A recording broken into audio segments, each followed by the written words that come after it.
Welcome to A Mason's Work, the podcast where we review Masonic symbols and illustrate how they can be used to solve problems in everyday life.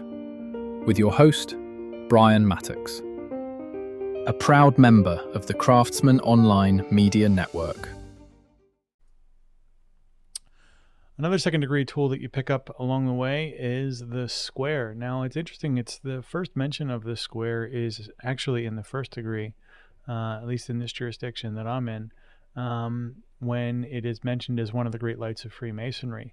But to square our actions against the square of virtue really means that your actions are virtuous, right? Which again is almost of a cop-out kind of definition by essentially repeating the same thing backwards.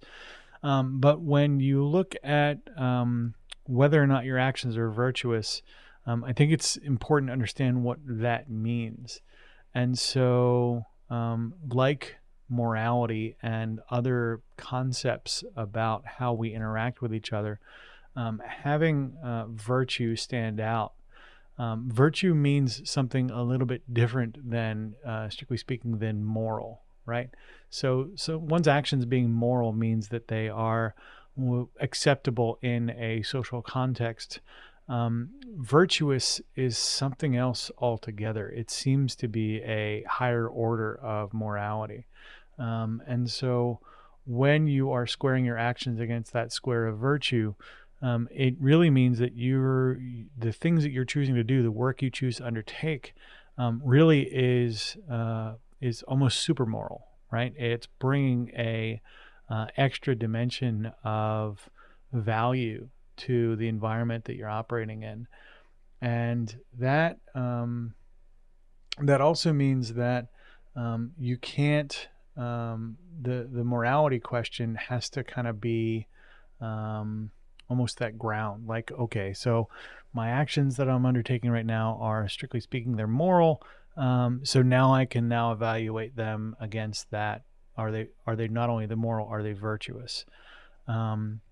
The promise of being virtuous as well starts a different conversation.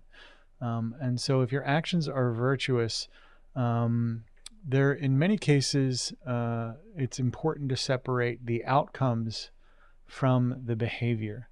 So the results of your actions may or may not be important when evaluating them against the square, right? Your intended outcomes and the mechanisms by which you achieve those outcomes have to both be virtuous, right? You have to both be trying to create a positive outcome, but you have to do it in the right way as well. And I think that's one of the big gifts of the square as you go through your kind of Masonic journey and start reflecting on it. It does help really put some understanding around what you're trying to deliver.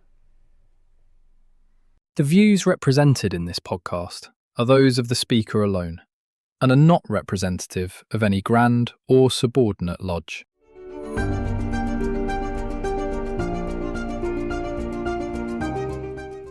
Hi, Brian here. I wanted to thank you so much for listening to this episode. If you have any suggestions or guidance for further episodes you'd like to see or hear, whatever the case may be, please don't hesitate to reach out to me at amasonswork.com, and we will try and incorporate your suggestions into a future recording. Thanks.